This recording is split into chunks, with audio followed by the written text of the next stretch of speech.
So your parents have let you know that they are interested in helping pay for your child's college, which is fantastic news, but they're not sure the best way of saving that money and you want to give some direction. Should it just be like earmarking, that money for college expenses? Should they contribute to a 529 that you've already set up? Or should they open up their own 529 and put the money there? Don't worry, I'm going to tell you exactly which of those will make sense.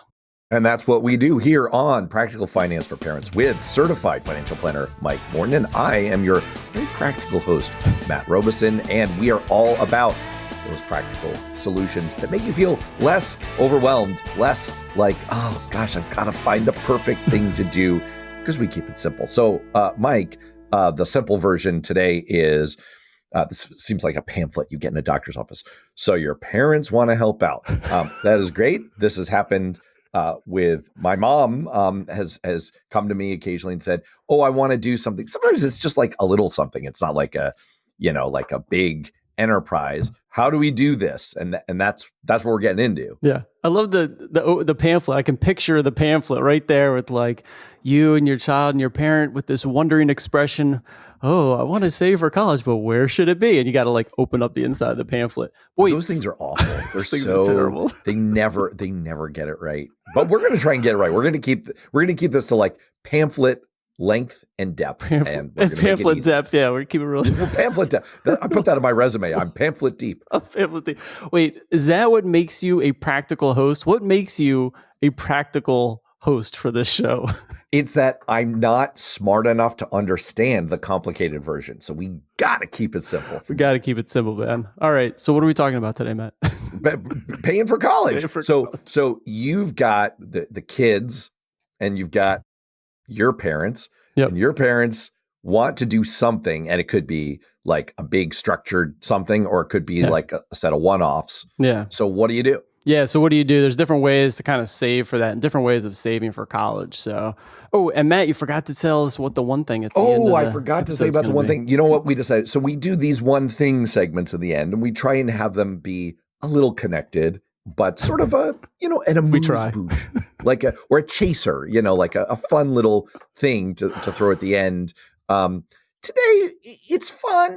It's kind of fun. It's pretty fun, but it's also super duper practical, and it connects right to today's topic. So, all right, stay tuned. How to pay for college.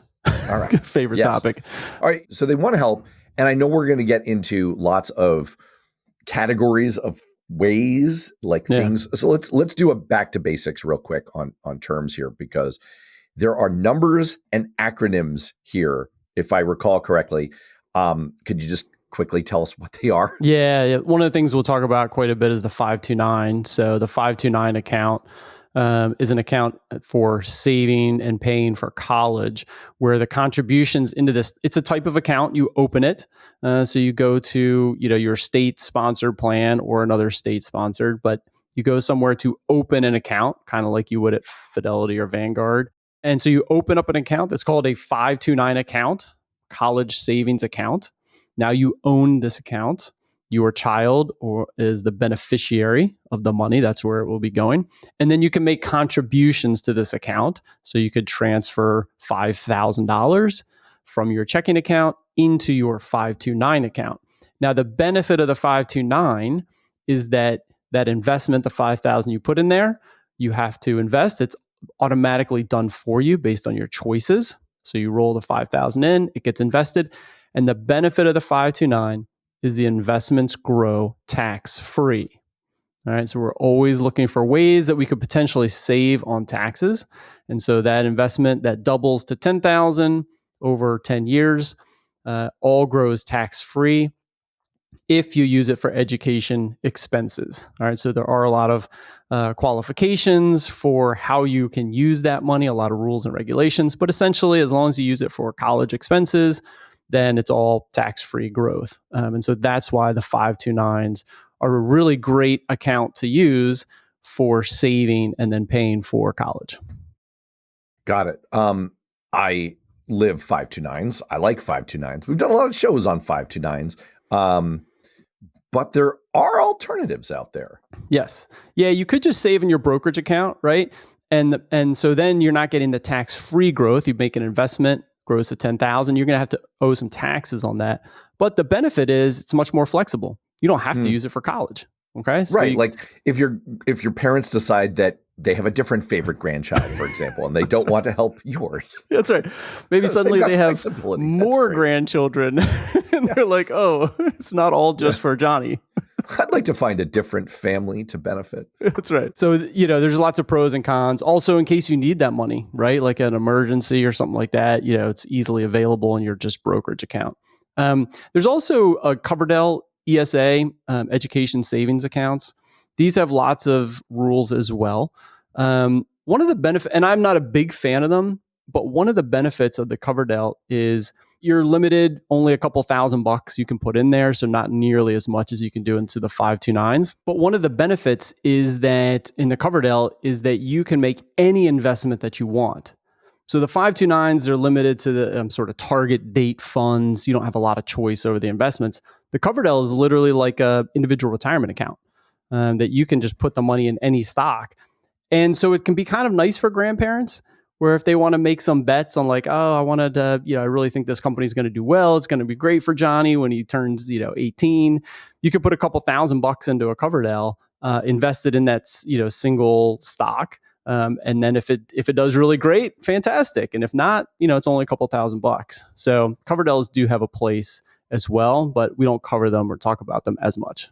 If we wanted to keep this super simple, the answer is 529s. It's probably 529s, right? That's right. Like if you want to know the type of account, probably 529s. That's correct. Yeah, keeping it simple, but it's it's worth knowing some of these other things because edge cases or certain times they can be very applicable. So talking just a bit more then about 529. So we're talking about a sort of a special situation here because normally it's the parent doing the 529, but it's possible for non-parents, i.e. the grandparents, although maybe they're the caregivers, sometimes that is the case, but it's possible for non-parents to make use of 529s. Yeah, so 529s are a very interesting type of account. They have owners, so whoever opens it is the owner of the account, and then they have beneficiaries. So whoever you expect to be paying for education expenses, that's the beneficiary. Now you can change the beneficiaries. So like you have multiple kids and you don't use all the money for Johnny, you could transfer that money over to Lisa, change the beneficiary from Johnny to Lisa, and now Lisa has more money, she can use for college. So you can easily change the beneficiaries. What's fascinating is you can actually change the account owner of these accounts. That's interesting. We're not going to talk about that today. But anybody can open these accounts. So a grandparent, aunt, uncle, it doesn't even have to be family. You can open up in a 529 and have any beneficiary that you want to name as part of it. So yeah, these can be used across sort of any category of people. And does it really matter that? I mean, okay. Let me get to this. Let's get to kind of the practical element of this. If the answer in most cases is grandma and grandpa want to help, it could be one-offs. It could be a structured thing that they're going to give a certain amount all the time, whatever. We're mostly going to be talking about 529s. So what's their interaction with? Yeah. So the question then is really, as we said at the top, should they just contribute to your 529 that you've already set up for Johnny, or should they open their own 529 and list Johnny as the beneficiary and have their own 529? Okay. And the reason this is an important question to ask is because of the FAFSA. Matt, you know about the FAFSA? I don't know. There's a lot I don't remember about college years, and my own kids aren't quite old enough to be applying yet. So let's just assume, for the sake of argument, that I know, but I'd like you to say it anyway. Yeah. I love it. Just pretend for the people out there that don't know. What's hilarious is like, that's most of my friends and clients too are like, could you give me just a refresher on that? In this case, you could literally say that FAFSA, which I assume is an acronym, stands for any combination of words. That's right. And I'd be like, okay, yeah, sure. So All the right, FAFSA, so it's the application. You will find out about this soon when you're applying for college that you fill out for financial aid. But it's not only for financial aid, it's also often kind of required for merit scholarships as well. So like pretty much we recommend that everybody fill it out, even if you got bazillions of dollars, like it's still worth filling out. And what it does is it's a profile. Okay, so you fill this out as a profile for your family. And one of the couple of critical things on there are your assets you own, investment accounts, real estate, business, and then your income, the income you make. And they use the last 2 years of tax returns to sort of verify that income. All right, so you got income, you've got assets. Why do they ask for all that information? Oh, and they do it for the student as well. What's the student's? How much do they own? And how much income do they make? And the reason they ask this is to see if you're guess. Can I guess? Yeah, go ahead. So that they can tax whatever savings you have at 100%. 100%. Yeah. So simple. Yeah. The expected family contribution, which they've renamed. So they come up with how much they say you can pay for college based on how much you have in the bank and how much income you make. All right. So if that's what they're doing, you fill this out and you want your student to maybe qualify for more aid, you can start playing with this. I do not recommend trying to game this formula or play with the formula. It leads people to really do a lot of gyrations that are just not worth the effort. All right. So please don't like try to play with this, but there's simple things that you can do that are worth doing. All right. So one of the things I told you, they look at your assets, investments, 529 accounts are on there. All right. So if you save 50 grand in a 529 account, you list that, hey, 50 grand. And they're going to say some portion of that you can spend for college. If your parent, the grandparent, owns the 529, it's not listed on the FAFSA. It's not your account. So it's not listed. And so therefore it doesn't count. Now, the tricky thing, Matt, and this is why this episode is really important. Up until a year or two ago, was true, and it's still true. But up until a year ago, if you paid for college from that 529, it flowed through the student and really negatively affected their financial aid. All right, so I'm going to pause there for a sec because the answer to this question, should it be the parent's 529? Should the grandparent put it in the current 529 or open up a new 529 in their own name, has changed in the last 12 months, the answer to that question. Oh, okay. This is definitely, I was joking a little bit at the top about like not being able to follow all this stuff. So I need practical solutions. This is one where this is brand new information to me. And I think to a lot of people. So I did think I understood this up to a year ago. So where are we now? What's the answer? So let me just walk back and let me explain a year ago. So what people might be thinking is somebody else owns a 529, an aunt or an uncle or a grandparent. It doesn't show up on the FAFSA because it's not owned by the parent or the student. So it doesn't count negatively, that money that has been saved. Once you spend the money, so now Johnny's a freshman in college, and the grandparents make a $10,000 payment towards tuition, what happens is it flows through the student. And so the student now has $10,000 of income. And that income very much negatively affects their future financial aid. So as a freshman in college, when you're filling out the FAFSA, for sophomore, junior, and senior year, now the student has $10,000 of income. That's the way it used to be counted. And that very much negatively affected how much they're going to get for their last years of college. And so we really were very careful about who owned the account and when to spend that money. Okay, but what's changed? What's changed is that's no longer the case. So there's now this grandparents loophole that the grandparents can own a 529. And when they spend it straight to pay the tuition, Johnny's tuition and freshman or sophomore year, it does not show up as Johnny's income. Wow. So two things that are the case here. First of all, the first time you fill out the FAFSA, if someone else, grandparent, aunt, whatever, owns the 529, it doesn't show up then as part of your family contribution. And also, number two, in later college years, if you pay for expenses through that outside owned 529, it doesn't change the calculation in the future. So it seems like a hands down win for someone else should own this 529. That's it. That's the answer. Okay. So now I know you said don't try to game the system. I know. Where's your head? Your first thought, I know it's going to be. But let's just say I wanted to game the system. All right, here we go. I just know that this is going to occur to people, right? Yep. Like, so let's say grandma sets up a 529 and I've got a 529 for my kid. Yep. And I've got $10,000 this year to contribute to a 529. Should I be contributing it to my 529 that I own? Or should I be contributing it to grandma's? I'll blow your mind and take it a step further, Matt. You know what the listener's first thought was?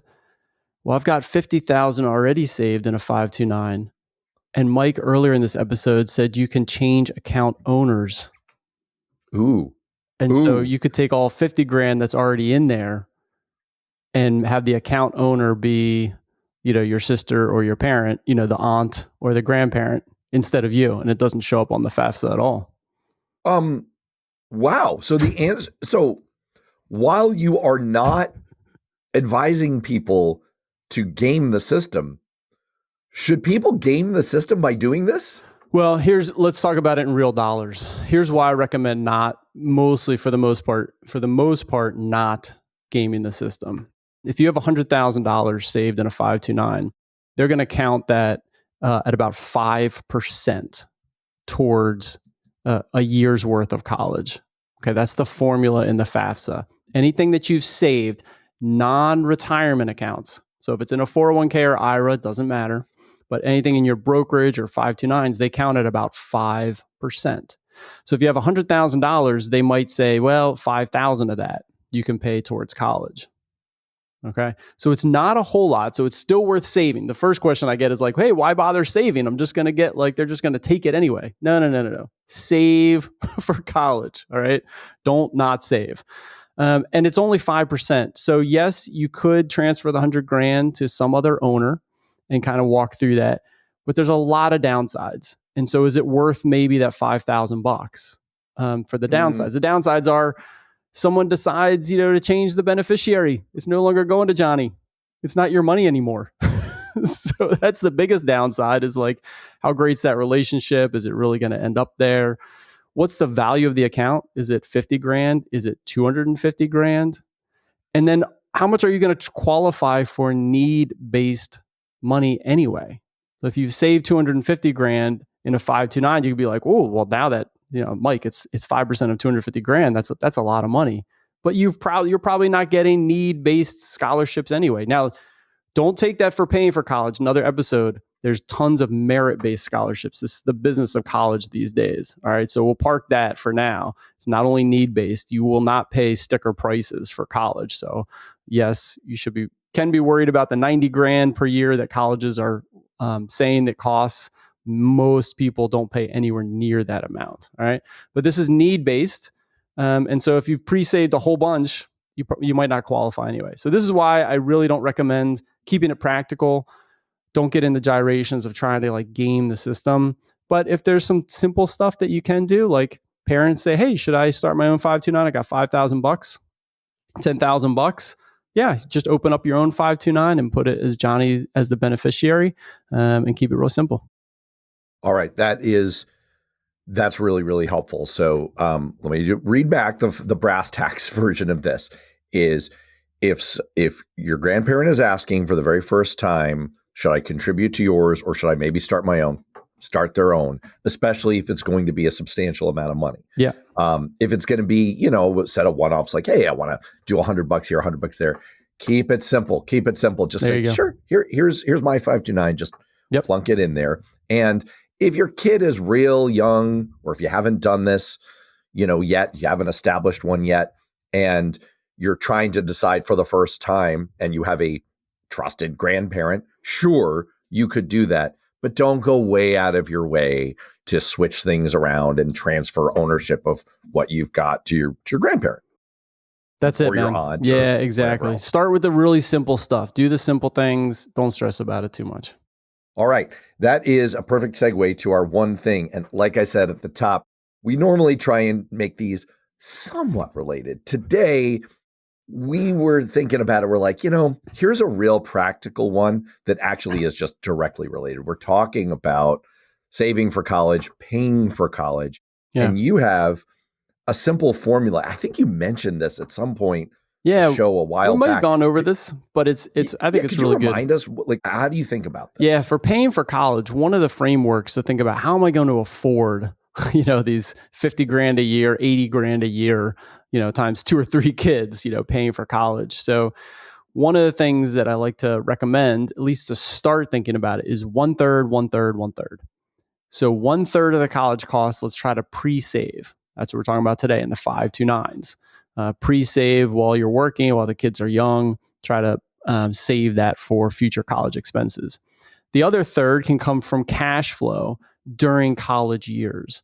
It turns out you have hopefully quite a significant cash flow when the kids are in college. You might be in the prime working age, your salary has grown, and the kids are gone. Like, Matt, you and I know what the grocery costs are. Well, imagine if they're not living at home. Well, yeah, you got to pay for college, but you might have an extra, couple $100 a week, for saving on grocery bills. So it's very significant. And then the last third would be from the student themselves, depending on where they want to go to college, what your budget for college is. They can take out student loans or work, or have some skin in the game for going to college. Now that you say that, we definitely did go through this in more depth. So if you're finding that helpful, you can definitely search back in the feed. But I find that a really good, just simple starting point if you're starting to work through this question, which many of us are. Yeah, that's right. That's a great place to start. All right, I think that about covers it. For Mike Morton, I'm Matt Robison. We'll see you next time on Practical Finance for Parents. Thanks, Matt. Thanks for joining us on Financial Life Planning. If you like what you heard, please subscribe to and rate the podcast on Apple iTunes or Spotify or wherever you get your podcasts. It makes a massive difference. If you have a comment or question, please email me, mike@mortonfa.com. Until next time, thanks for tuning in. This recording is for informational purposes only and should not be considered for investment advice. Opinions expressed are as of the date of recording. Such opinions are subject to change. I cannot guarantee the accuracy or completeness of the data presented here.